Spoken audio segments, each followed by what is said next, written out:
It's right. Like we've got to be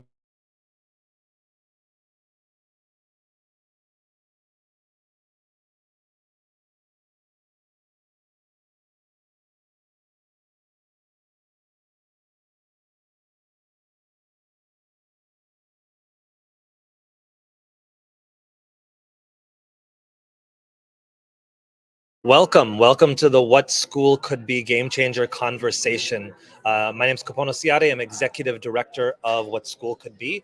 And today we're here live at Schools of the Future conference in Honolulu, Hawaii. I'm here with my co-host, Josh Rapoon. Josh, it's exciting for us to be here. I'm going to pass it to you to introduce our guest, and we're really excited to get started today.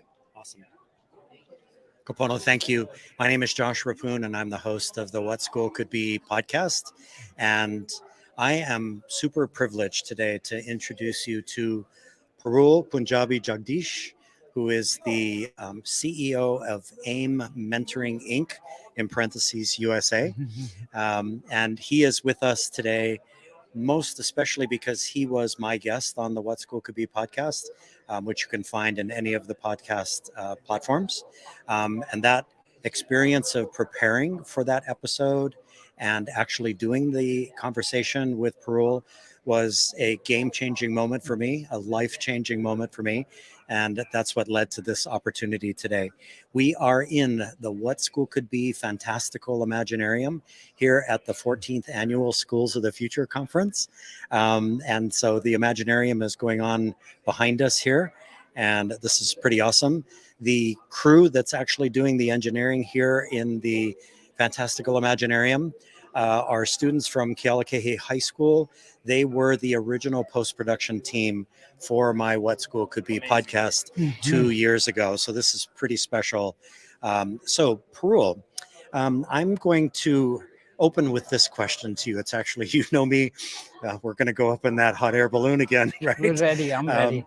And this is actually a two-part question, and I love this two-part question. So part one is, where are you from? And part two is, where are you coming from? This is so important. Where I am from, and I'd say we'll start at the basics. I'm a part of human life.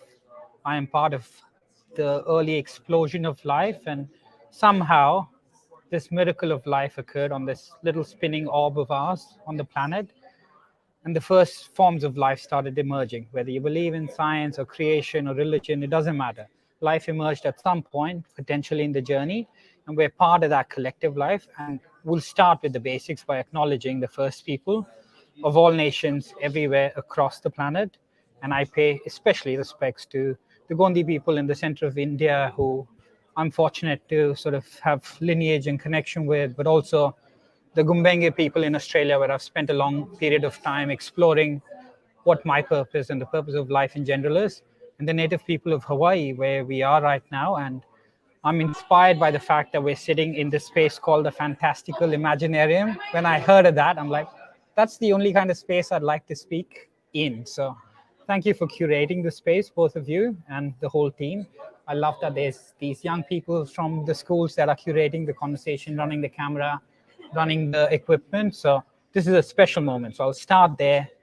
And where I come from is India. That's part of geographically, that's where I was born.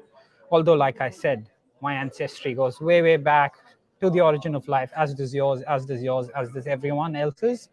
And it's good to remember that we're part of one connected fabric of life. And we acknowledge also not just the first peoples, but also intelligence in other life forms, like mushrooms and the mycelium and trees and birds and insects. All of those life forms inspire the work that I do today, and we as a collective are trying to do here. So yeah, where I come from is still India. I'm deeply rooted in that place. Although I have to admit, I found home in many different parts of the world, including Italy, Australia. Recently, New York is becoming some form of home. But I was just mentioning to both of you, Hawaii has started feeling like home. But where am I coming from is a really interesting question in terms of like ideologically, philosophically, spiritually. For me, the essence, the basis is that humans are fundamentally good. We are fundamentally decent. I don't buy into the theory that under the thin veneer of civilization, we're all criminals lurking there. I don't believe in the badness. I believe in the fundamental goodness of humanity.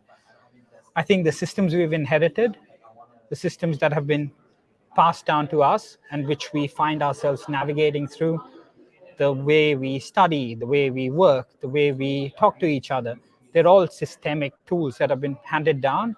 And some of those systems, many of those systems are busted. They aren't serving the purpose with which many of them were designed. So that's why we're here, I think. So, Parul, can you share with us along your life's journey, when and where did you become ever more aware of systems that were in play and that your consciousness about these systems was growing inside of you? You were really coming to understand how they not only impacted you, but they impacted everyone around you. How did that play out over the course of your life? Growing up in India, it's a lesson in itself. It's a life lesson because the moment you're born, you could have been born in any household. And I used to ask my mom this question a lot of times. How come we have a roof over our heads, even if it's a tiny little roof, and those kids on the street don't? And how come I get to go to school no matter what school it is and those kids don't? Like, why are all these variations? And her response was, that's just the way the world works, son. Which is fair at that point to give your son some acceptance of things that you cannot shift. Perhaps at that stage, I don't know if I could not, but it was good for me to accept things before saying, actually, it doesn't work. And a lot of it is story we tell ourselves. So there have been pivotal moments throughout my journey. Being born in India was one of those like really intense experiences because you see plenty and poverty coexist somehow, tied together by some form of spiritual harmony, and you start awakening to different systems. The way I was introduced to education, for example, I went through the traditional schooling route, but I also had practices from our tradition that ground you. One of the really powerful practices is called Vidyarambha, which is the beginning or the commencement of education. And for us, education is empowerment.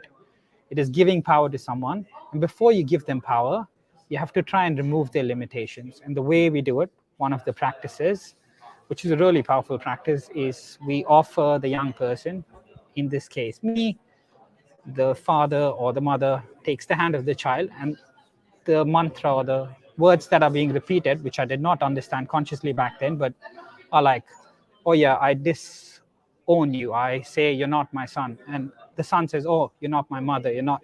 Initially, you disconnect from everything. And then you say, oh, the whole world is my family. Everyone is my sibling. The whole universe is part of me, and I'm not separate to anyone else.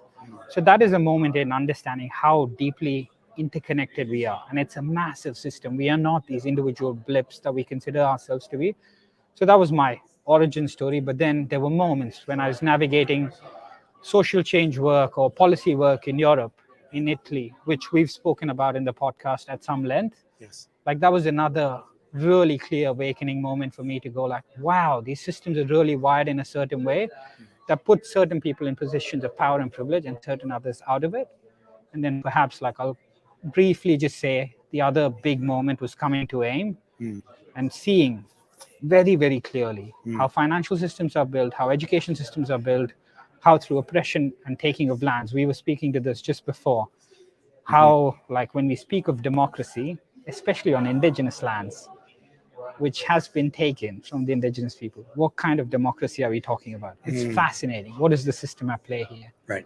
And you were also becoming ever more aware, more conscious of equity and issues of equity while you were working in Europe. You were doing work with the European Union. How did that grow inside of you, this issue of equity? I know it comes from your background, but how did it grow? How did the plant become something different from just a background plant, if you know what I mean? Yeah, I'd say probably the seed was planted at birth, and then the plant started growing. In Italy, it started flowering, it started becoming bigger. One, personally for me, there was a letting go of like barriers, because in some weird way in India, I was trained to be successful, which I was in my education, beyond education. And then we were handed down a vision of success. Although we had these practices that ground us, there was a vision of this is what success looks like.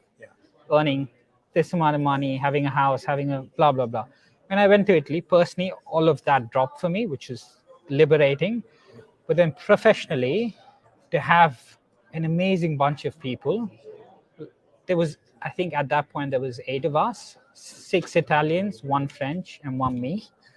And it was the most amazing experience. So we were part of this group called T33, and we used to work closely with the European Commission, European Parliament, Committee of the Regions, and our work focused on social policy, how we could move money, resources, wealth, knowledge, networks from the north to the south, because the north was more privileged, from the west to the east, because the west was more privileged. And it was really clear, even within a country, there are regions of privilege and regions of disadvantage. And some of those lines are imaginary, but we've created those lines, and we can shift those lines through clever systemic design. So that's how the flowers started occurring. I'm like, oh, sweet. You know, you mentioned it earlier. We were talking earlier today. We hosted a town hall, as you know, with Ted Dinner Smith, and we were talking about democracy and empathy. And afterwards, we'd gotten talking a little bit about how the idea of democracy is both extremely compatible and supportive of is compatible with and supportive of indigenous communities, as well as being dissonant with and almost antithetical to, or maybe it's more, it's not antithetical, maybe it's more hypocritical in the way we talk about it when dealing with some indigenous communities. I know you spent a lot of time in Australia and have a deep appreciation for the indigenous communities in Australia. You mentioned our indigenous communities here in Hawaii that I care very deeply about and am very active in. And then I know that you have your indigenous connections in India. I guess when we were talking, a couple words came to me: disenfranchisement and empowerment. And I heard you just talking about disconnecting and reconnecting. And again, I'm brought back to this idea of like the positives and the negatives of connecting, reconnecting, democracy, and other ways of making decisions. I'm interested to push into that a little bit in your work in Australia, in India, here, in other communities, and like you said, in every community has an indigenous roots. In that context, what are you seeing right now? What are you thinking about with regards to disenfranchisement and empowerment? Yeah, it's a really interesting and important question to explore. So thanks for going there. And through maybe, and I look at it, and we spoke about deep time, because we've got to look at the history of humanity. And the history of humanity is nothing compared to the history of the universe, firstly. But if you look at just human life on the planet, let's say 60,000, 70,000, however many 100,000 years old. And I know indigenous people in Australia, the Aboriginal and Torres Strait Islander people, are perhaps the longest continuing human civilization on the planet that we know of, 60, 70,000 plus years. And so in that long history, the history or the narrative for so long has been success, thriving, connecting with land, knowing the oneness of life, knowing that you are, as humans, playing a custodial role for the rest of the species on the planet. Perhaps in the last few hundred, maybe a millennia at max, maybe 1,000 years, the story has shifted to be like humans have a couple of thousand years, say, we have dominion over other species. We are separate. The more you have, the better it is for you personally. Whereas that was not the story. And the original forms of democracy, which do sort of say everyone has power here, everyone has ownership to shift things, and we share. And there are norms and structures even within that facilitate, but it's not so rigid. It's not so like I'm the one in power and you're the one out of it. But for some reasons, again, these are systemic factors at play, and we can go into it at some depth. But at a broad level, we think for some reason or another, lots of people have been pushed outside the margin, so-called disenfranchised, so-called disempowered. In our minds, in our perspective, that's the greatest untapped source of intelligence. It's like when humans took off on a mission on a rocket, and I felt like takeoff just before this conversation started. But when we did that takeoff was when we, for the first time, had some space between us and the planet. And we looked back at the planet and we went, holy dooly, this is a small, limited planet. It's finite. It's not infinite. We cannot keep drilling. We cannot keep doing these things that we think it is unlimited because you're so deeply in it. So for better or for worse, certain people have been pushed outside, and we think it gives them a great vantage point. We think that's an intelligence that we need right now, more urgently than ever, to help fix the problems that we face, whether it's in governance and democracy, whether it's in the climate change, whether it's in equity and social justice.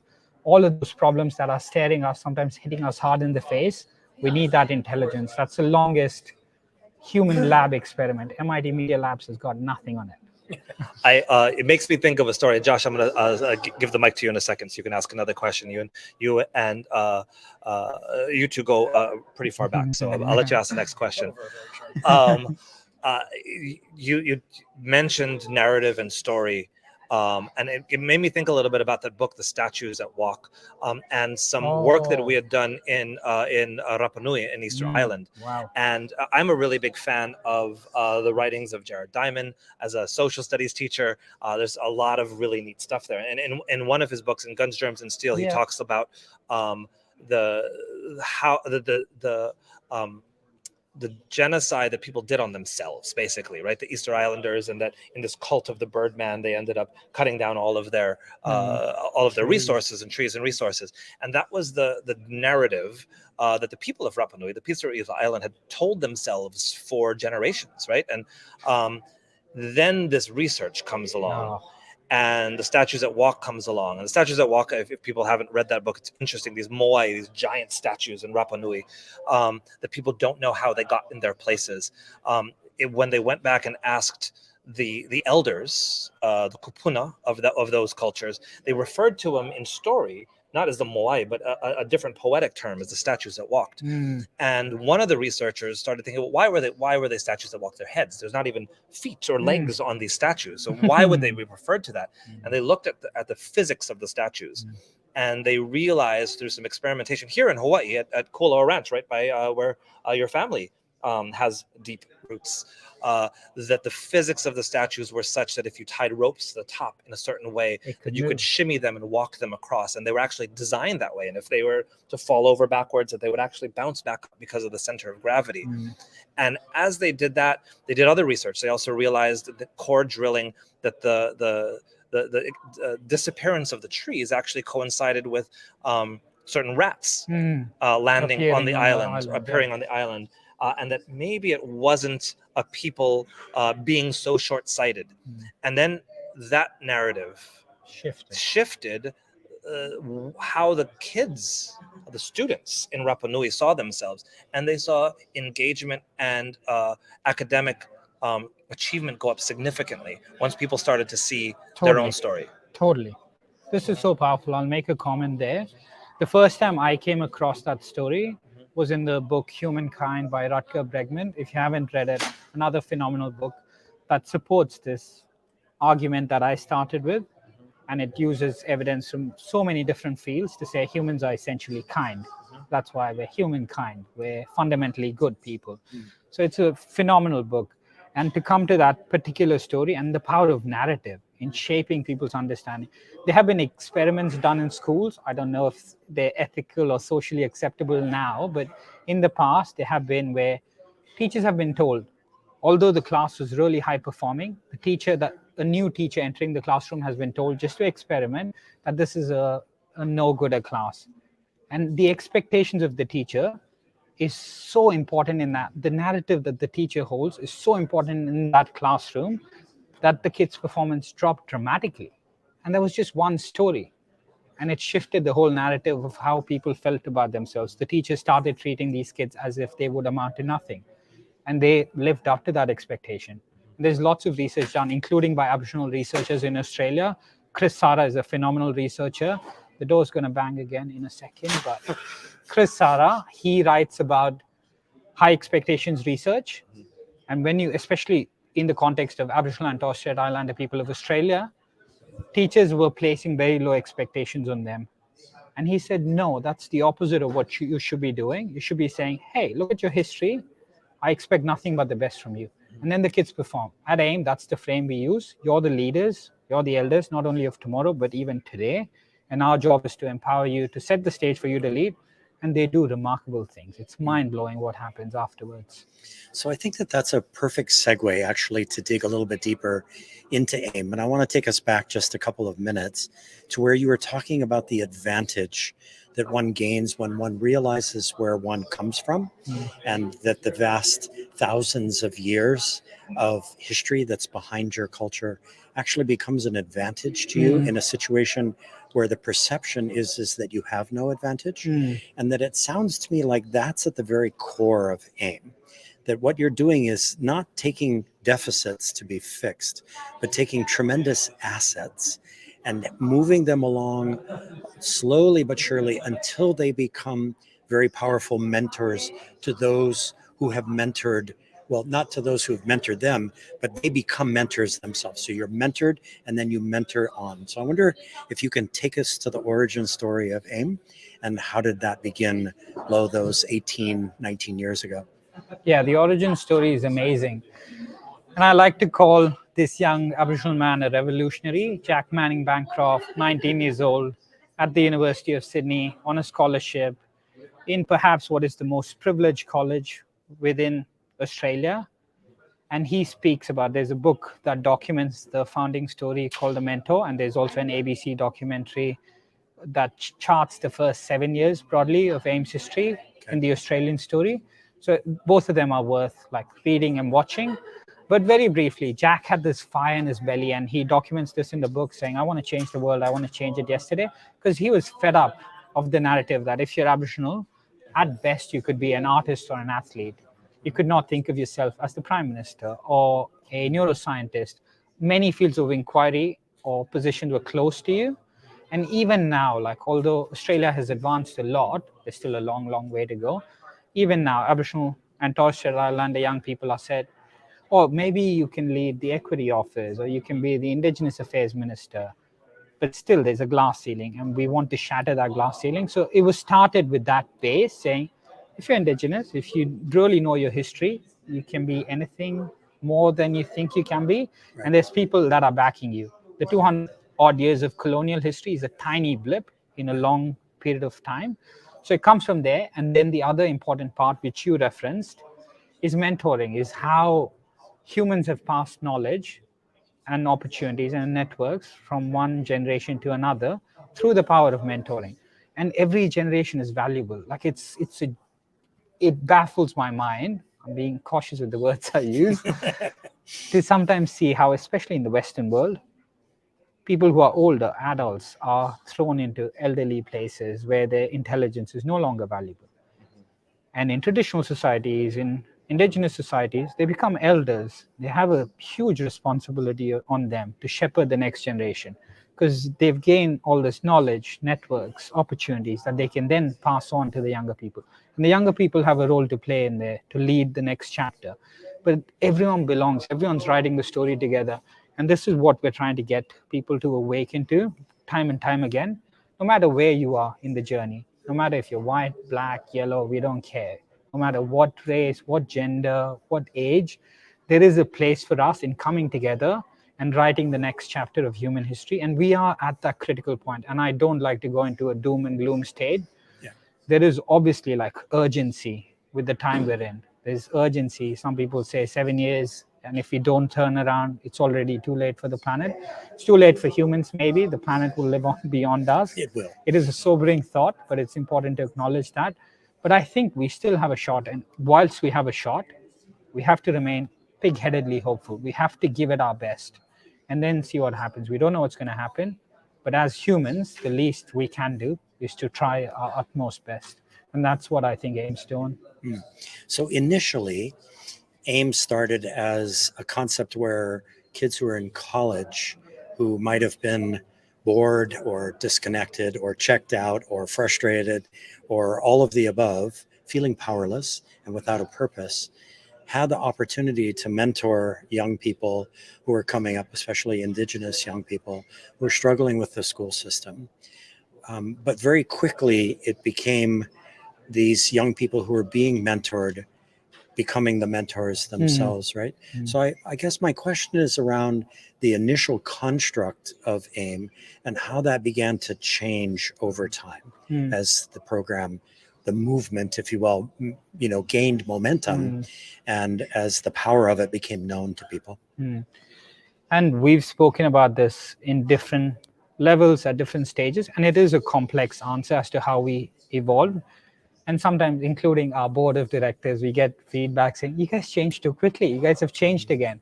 But look all around, there is change. Change is the only constant. We know how rapidly things evolve. From those origins, with Jack being fed up, personally, Jack being fed up, I wouldn't say mentors were all kind of fed up in that college setting. Some of them were awakening to that this is unfair, that just around the corner is a school where kids don't even have access to basic education, whereas here we are in this private elite college in Sydney, and every dinner there's like a bottle of alcohol thrown around here. Every dinner is like an elaborate fancy meal, and people are wearing their black coats and ties and whatever else. And this is unfair. This is almost disgusting. This shouldn't exist. So they started fixing that problem. But like I said, in the first days, Jack was like, this is much bigger than this, but we've got to start somewhere. We've got to prove that this works. We've got to like make it work first and know that it works ourselves. And hats off to Jack. He kept like in the early stages, kept like attendance records, kept what was happening to the kids, and all of those like physical files are there to document the story of the young person's journey through school and beyond school. And they started feeling proud of their heritage. They started having a sense of identity. They wanted to go to school more often, which was bizarre, which was not the central message of AIME.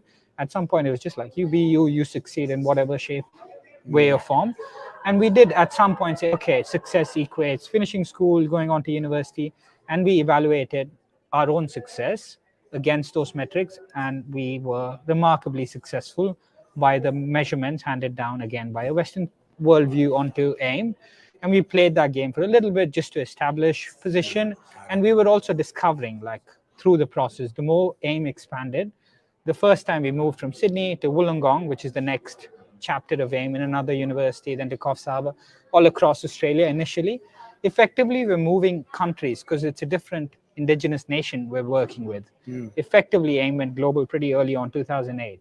But technically, we left the shores of Australia only in 2016, 2017. And every time AIME expanded, a new vision emerged, a new version of AIME emerged.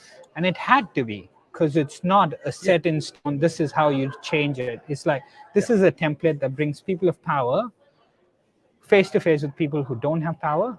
And in that unlikely connection lies all the magic, lies all the change.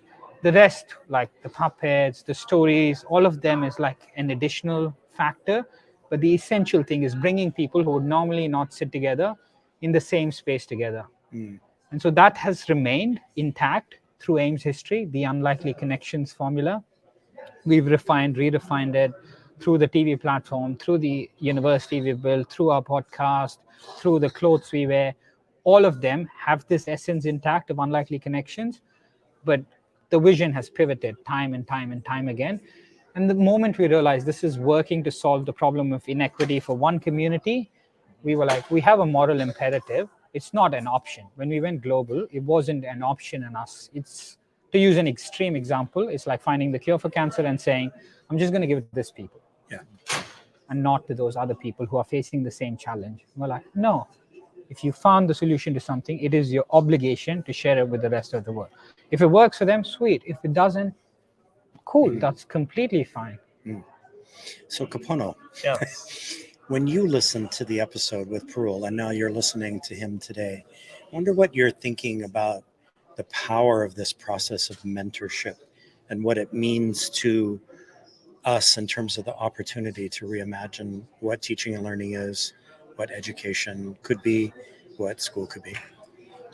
You know, your episode was one of my favorite, by the way. Thank you. Yes, it's amazing. If you haven't listened to it, episode 94. Correct. 94. 91. 91? Oh, no, that's right. 91. Episode 91. It's a great episode. We've moved so far beyond 91 now. We're getting close to 100. Yeah.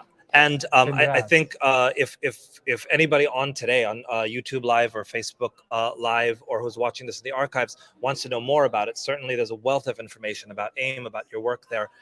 In listening to it, I actually got in the middle of listening to it in my car. I was thinking about one of my mentors, Auntie Verley Ann Melina Wright. You know Auntie Verley? She was one of my kupuna, our elders here.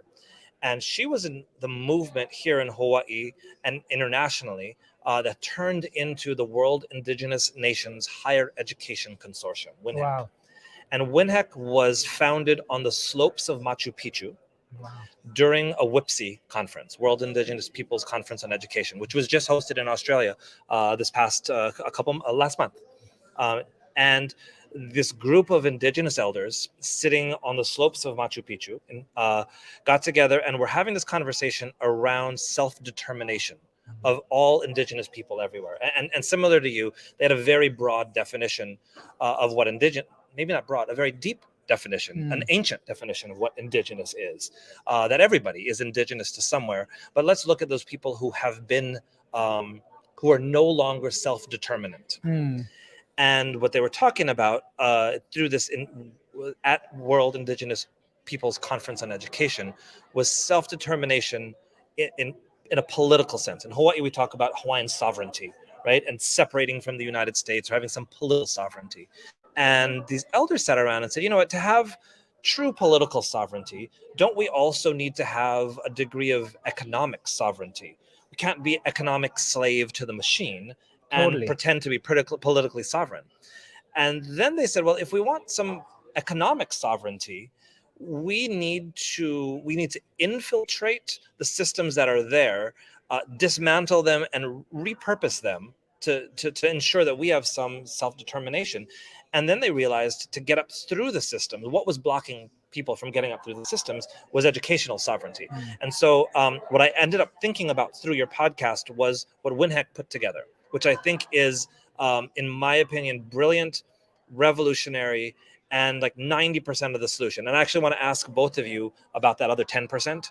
So WINHEC accredits schools, universities, and now K-12 schools and community organizations through an indigenous framework. And a framework, not an indigenous rubric. So a WINHEC accreditation brings in all the different facets of running a great university and says, here are the facets. What does success look like in these criteria for you? What does it look like for Native Hawaiians? What does it look like differently for Aboriginal Australians? And works in the community to complete the rubric and the exemplars. And then there's that you go through that same accreditation process where you self-assess, but not to a colonizer's rubric, to a rubric that you've created. So it's this brilliant philosophy, this brilliant strategy of becoming politically self-determined and economically self-determined through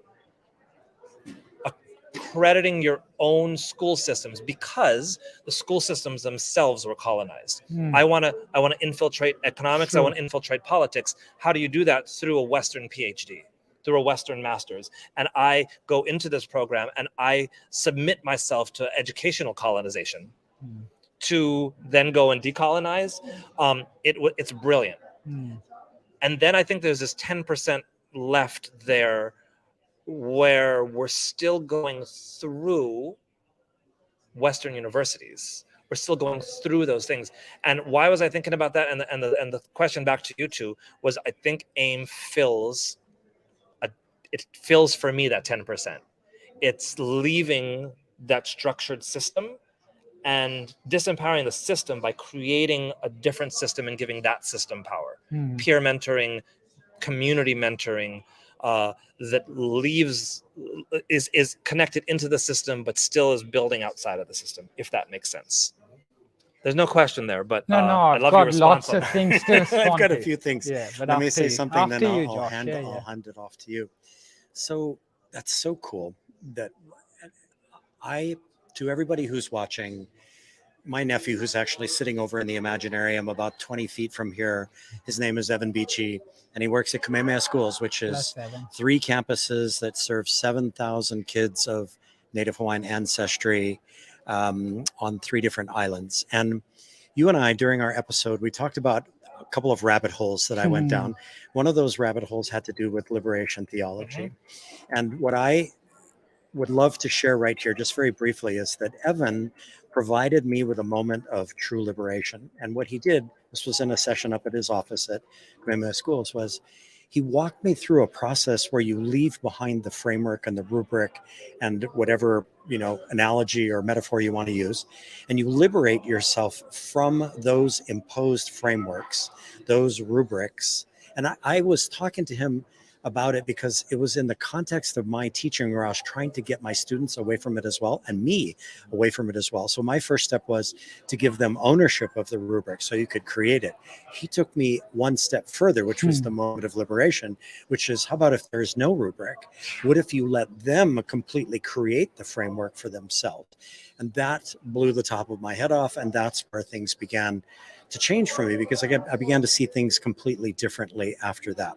And I think that's the handoff to you, is in what ways is the work that you're doing, the work that AIME is doing, in a sense, liberating young people from those things that constrict us, even those are things that often propel us to these credentials of success, so to speak, right? I wonder what you think about that.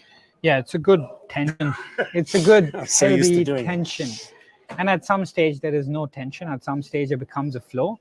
But initially, there is a tension between like chasing some form of success and playing to the same system. Like I spoke even with the AIMS, with the origin story of AIME, there was a point when we were measuring ourselves against predominantly Western measures of success. And Jack, he was a sports person, leg spinner, cricket, wanted to like succeed in that. So had a lot of those like mentalities passed down. This is work harder than anyone. You almost kill yourself. And then at some point, like there was a liberation occurring within AIM itself, saying, we're not going to do this. Like we're not going to measure ourselves against these metrics. We're not going to make martyrs of ourselves. Like we'll just be mentors. We hold on to the notes for a brief moment, and then we pass on the notes to the next generation. And that's our job. Like listen to the music, hold it on, and pass it down. That's how it works. And that's how it's worked for time immemorial. But to come back to your story, and I'll come back to the liberation bit, but I love that story. That's so powerful. And we have resonant stories, especially in Australia. There was a group that gathered in Uluru in the center of Australia, which is the Sacred Heart of Australia, a group of elders that came together and launched a declaration which called for sovereignty of Aboriginal and Torres Strait Islander people in Australia. And it was the statement from the heart. It was such a beautiful, profound gift to Australia. But for better or for worse, the political leadership at the time was not wise enough or courageous enough or just plain like human enough to say, hey, this is a great gift from the community, and the least we can do is offer it, accept it. But that didn't go down the way it should have gone down, hopefully. But anyhow, and then there was a secondary aspect when I don't know if you know Garma, but that's like a traditional festival of Indigenous peoples in the northeastern land of Australia, Arnhem Land, again, sacred land. And it's run by the Yothu Yindi Foundation, really phenomenal work they do. Usually the Prime Minister is there, the Finance Minister is there, like Education Minister, all the CEOs of corporates, different people, educators, schools, principals, everyone comes together. And it's led by the Indigenous people there of the Arnhem Land. And we facilitate the Youth Forum. We've been doing it for the last 3 to 4 years. And in 2019, 5th of August, a group of young people, 60 of them from across Australia, not just Indigenous, but a big proportion of them, Aboriginal and Torres Strait Islander, got together and launched the Imagination Declaration, which made the mandate really clear for us as to why everything at AIM has to be focused on imagination. Because it was these young people gathering together, and they said to us, we are not the problem, we are the solution, which is what we were talking about before. When you look at an Aboriginal or Torres Strait Islander young person, for that matter, when you look at any kid, stop putting a ceiling. Stop thinking this is all we can do. Remove all rubrics, remove all ceilings, and let us be free. Let us imagine. And then let's see what we can create. And then they called on the Education Minister and the Prime Minister to bring imagination into every classroom, from kindergarten up to the oldest levels of education. And on the parallel side, using a Western framework, there is a NASA study that was done, I think, a few years ago now, which tracks the level of imagination. I think they call it the creative genius level. And we find when 4 to 5-year-olds are interviewed, 98% of them are creatively geniuses. 5 years later, that same group, the creativity comes down to like only 30% are left as geniuses. 5 years later, it's 12%. By the time we finish school, 18 years old, only 2% come in that creative genius level. This inherent capacity in us to like navigate complex world, to deal with complexity, to find our place in an ever increasingly complex world is being thwarted by the education system actively. And so we were like, you know what? We can create these beautiful experiences for kids within universities and school settings, but then at some point they're going to leave the AIME world, this beautiful AIME world, and they still have to engage with the school as it is. They still have to engage with the workforce as it is. We're like, that's not healthy. That's not helping anyone. That gives us all a moment of joy, which is necessary, but then we can go much deeper and we can change the system of education. We can change the system of employment, work. And the way to do it, I heard in this morning session, blow up the system. Let's build a new one. Although that's appealing, that makes you want to say, yes, let's do it now. But it doesn't work like that. Most of the cases, 90% of the time, it doesn't work like that. And you've got to infiltrate the system. I love how the indigenous people there in Machu Picchu came up with the same understanding that we did at AIM. You have to go deep into the system, roll your sleeves up, get your hands dirty. And at times you get to pull maybe 1, 2, 3 levers. At times it's just one. And you've got to put all your energy in pulling that lever or a couple of levers that hopefully tilts the system across. And if the system is not moving, you build a parallel system on the side that is more powerful, that accurately sort of mirrors the world you want to see, and you make it hopefully so successful, so powerful that takes over the existing framework, that takes over the existing rubric, which is why currently we're building this new network, which is a legitimate alternative to all your social networks in the world. We call it a relational network, and it's called Imagination. It's a new digital nation, and it comes from that declaration that the young people gave to us. It's the Imagination Declaration. It's a new network where you connect in unlikely ways instead of meeting someone, people you may know already, or because you read this is a similar idea. We say, this is someone you'd never likely gonna meet in your life. So meet them, talk to them, figure out what's happening. This is an idea you probably will find challenging. Read this, engage with this, find a way through it. So it's all built on the same algorithms, but reverse engineered, which is fun. And then the second thing is like, it is all relational. Like you said, even the economic systems have been colonized, the educational systems have been colonized. There are these frameworks that we've inherited, and they're not working for anyone. And we're saying, let's build a new system where money is not the king, where relations are the currency, where we can use our relationships and the knowledge and the networks we have amongst each other to help build a more equitable world. And we can perhaps get rid of money at some point. I don't know, that's too idealistic, but even if money persists, then we've built a world which becomes so successful in its own way that other people want in, and it sort of starts infiltrating the mainframe. So I need to make two connections. One is right before we started, we were connecting about how nice it is to be here live, how nice it is to make these connections. I'm meeting people who I've only known in 2 dimensions before on Zoom screens. And so there is a real currency that doesn't need to be created around those connections. The creation of the structures around that is really interesting. This guy here would be the king of that new currency, which is really neat. Josh, everything behind us is from the brain of and the imagination of this guy here. We have an amazing crew over here of high school students, and typically when we're doing this, we're on Zoom, we're not live. And typically when we're doing this, because we're on YouTube or Facebook Live, we're able to see the question. So I just got passed a question from our amazing engineer, old style, on a piece of paper right now. And this is a question to Parul from the chat. So from Emerald Beach in Australia, how different is the approach from AIME Australia to AIME USA? Yeah, this is an amazing question. And the approach is completely different in some ways. Like if you were to look at an AIM program in Australia versus Africa versus America, you'd be like, wow, that's a completely different experience. You would still feel the same level of energy. Perhaps you will feel joyful, you'll feel empowered. There are certain feelings and emotions you'll get no matter where you go. but the way it turns out, the message of it, the way it's structured, the knowledges that filter through are completely different, because AIM is an empty template. It just brings people together in certain ways. There's some of our content and curriculum that's core to forging those connections, to unlocking those conversations, to bringing people together. And a lot of it is blank space for people to fill in based on their local knowledge, based on their local culture. And like AIM Africa is completely different, because Africa has happened a lot more. It's been a 5-year case study in Africa, and there's tons of videos, and I can share a video from AIM Australia and AIM Africa. You will be like, that's AIM, but they look and feel completely different.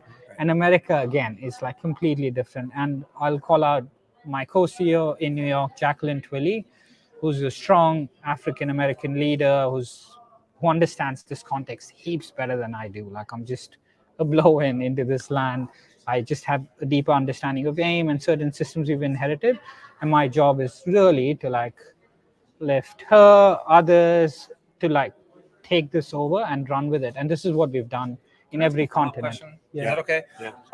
So, one of my other kupuna, my other mentors, Antiponani Burgess, who's here at the conference, she's shared with me and challenged me in certain areas to think about the usefulness, the different usefulness of templates, frameworks, and metaphors, all useful in different scenarios and all not useful in different scenarios. Totally. She talks about templates being a structure where there's things that go in boxes. That's really useful in some scenarios.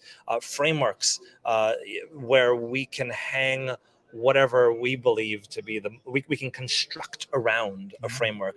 And metaphors, things like weaving, navigation, being cognitively challenging, where they don't fit in every circumstance, where they might not work in one situation to another, but that when we design programs around templates, frameworks, and metaphors, that we kind of choose the one that fits best. I heard you kind of say template, but I also heard you say something that to me felt like a framework. What is AIM built on? What is the metaphor or framework or template of AIM, whatever it is? I'd say, yeah, and it's probably not the best usage of word on my part to say template, because it's not really a template. It's at best, it's a framework. It's probably a metaphor. It's a story where we start bringing other people together, and we kind of describe it as a process.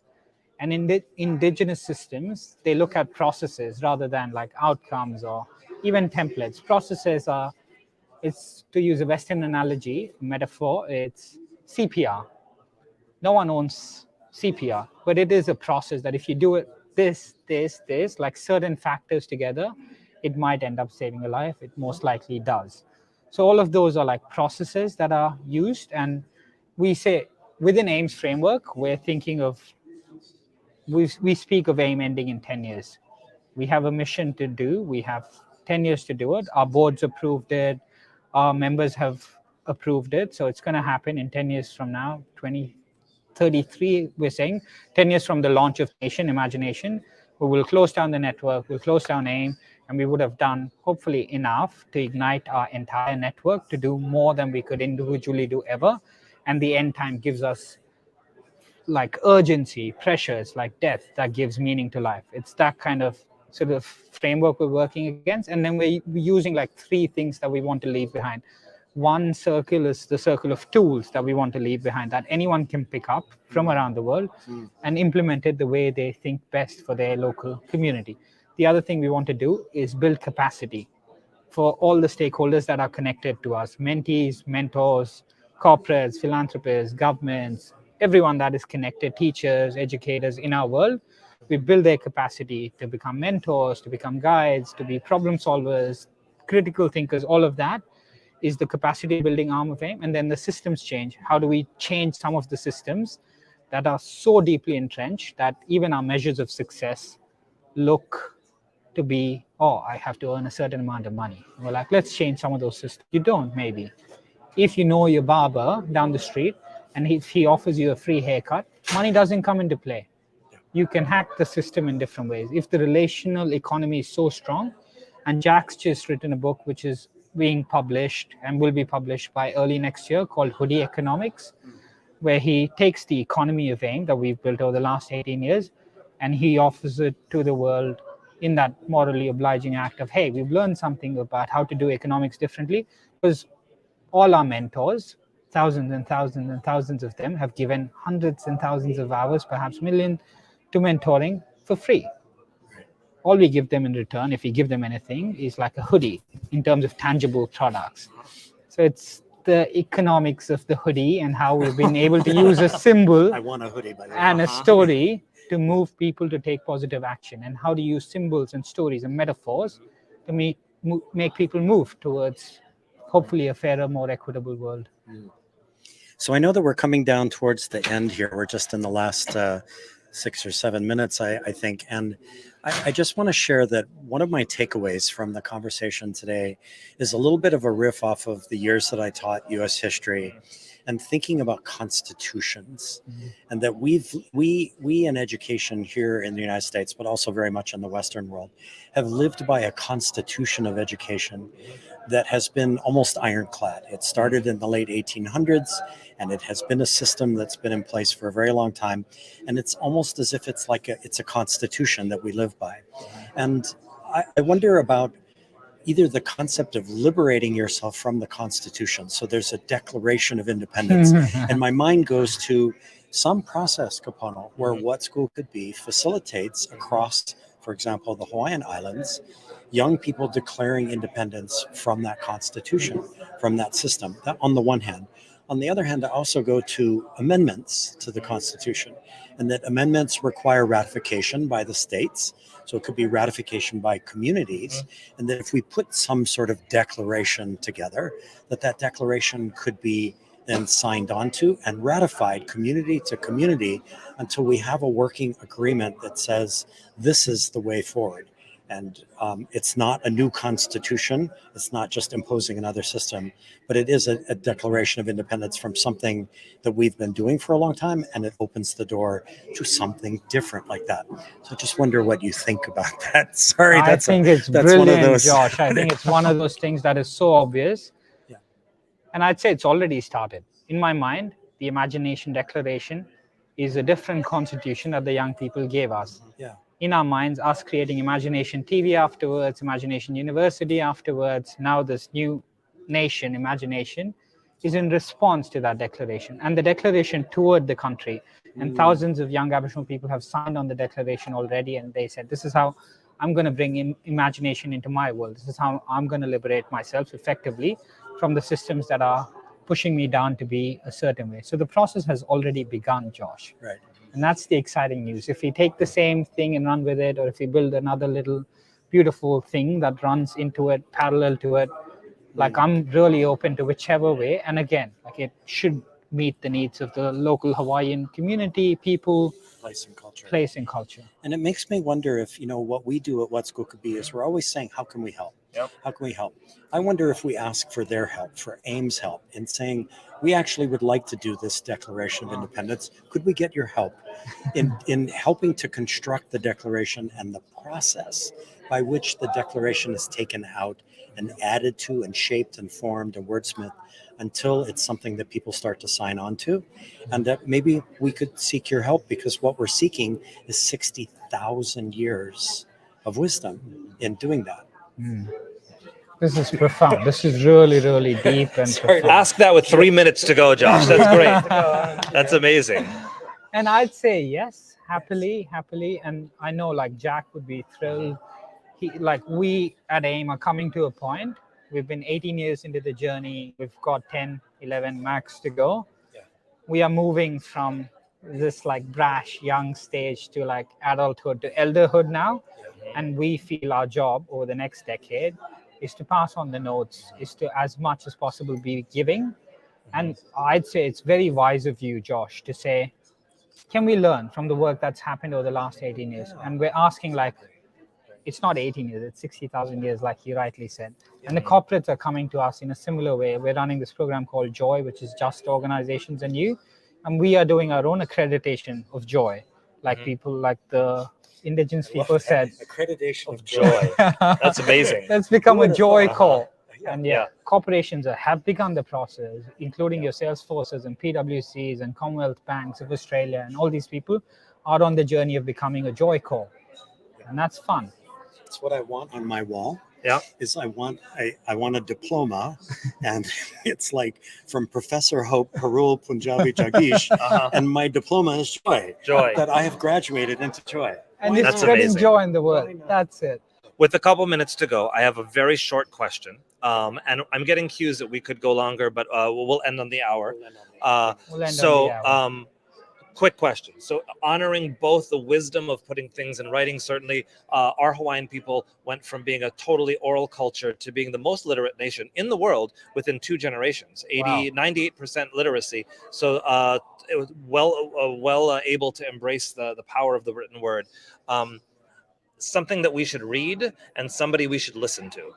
Somebody we should read, somebody we should listen to. I'll go first. Tyson Yunkaporte, Sand Talk. Boom. Right?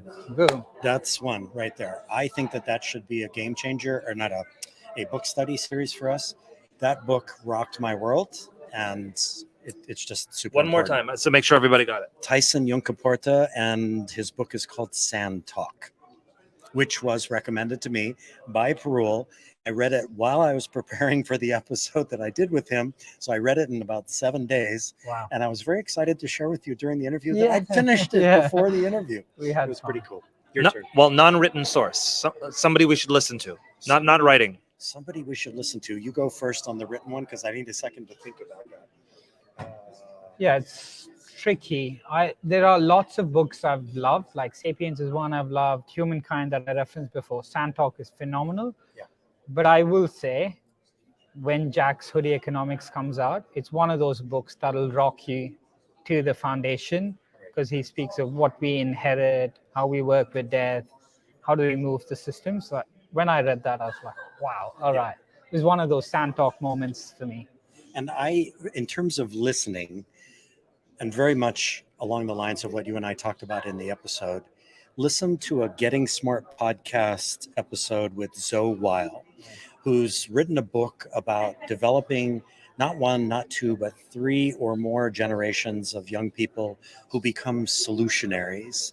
These are kids who are capable of solving problems, Listen to that one. but in the solutions that they present, they're looking at it from a 360 point of view, so that these are not solutions that could be good in one context and terrible in another. And we just need to develop these young people, because they're going to shape the future, not just be #future ready. Okay, I'm going to cheat, and I'm going to set us up in what school could be for a couple things. Something you should read. We're about to launch, or we have launched, a protocol called Project Playground. It's an opportunity for people to sign up for a grant. If you want to engage in the full version of Project Playground, you can sign up with a small team from your school. You can sign up with a team of friends who are educators. It's on the screen right now. You can use the hashtag. You can join the What School Could Be community and join Project Playground. You can up to $1,000 for your school to accomplish the project.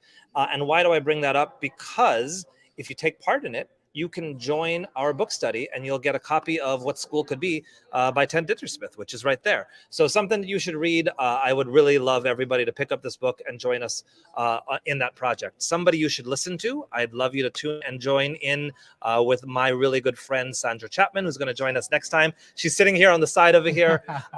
She will be joining us for another Game Changer conversation coming up next. In just a couple weeks. It's going to be an amazing conversation about diversity, equity, inclusion, and justice. A couple other things that I'd like to share with you as we close out. We're really excited to have launched the What School Could Be Master's Program, which is a partnership with Two Revolutions. And if you'd like more information, the graphics up on the screen right now, again, you can log on to the whatschoolcouldbe.org community. You can scan that QR code right there. Ted and I have been dreaming about the master's program that's affordable enough that as educators we can engage with it and not be in debt, and is the program that I really know at my core will reimagine school and ensure that we're working towards what school could be. It's that program that I wish I had gone through, and I wish all educators would have access to. We actually have a session coming up this afternoon if you'd like to get on that. And thank you so much to May and Marlone, who are actually behind the camera back there. I'm pointing to you. You two rock. Thank you for doing the engineering for the show today. Thank you. We have both. one more thing I'd like to offer you is our fall season of micro credentials. What School Could Be has worked with High Tech High Graduate School of Education, and we've made available to all of our members all over the world your ability to get a micro credential in all 5 of our playlists. They come with a continuing education unit from High Tech High. Again, graphics on the screen. Join the community. QR code that, and we'll go from there. Thank you to Parul for being with us today. Well, I'm going to turn it over to you to say thank you and close this out. Can I Thank have you, a word Parul, before you for say being with thank us you? today. You get the last word. I keep wanting to hand this to you. That's good. I have my own, so thank have you. your own. Thank you. The last word I'd say, and I'd close with your question that you asked me, what should we listen to? I'd say listen to whatever makes you joyful, listen to the sound of your own heartbeat, spend a moment in silence. If you're lucky enough to be around nature, go listen to sounds of nature, reconnect with our custodial role on the planet. Remember why we came to the planet, why we're here. Remember that we're facing a big challenge in the world and we all have our parts to play. So thank you. Thank you both for having me. Thank you. There's work to do. Awesome. Appreciate it. See you later.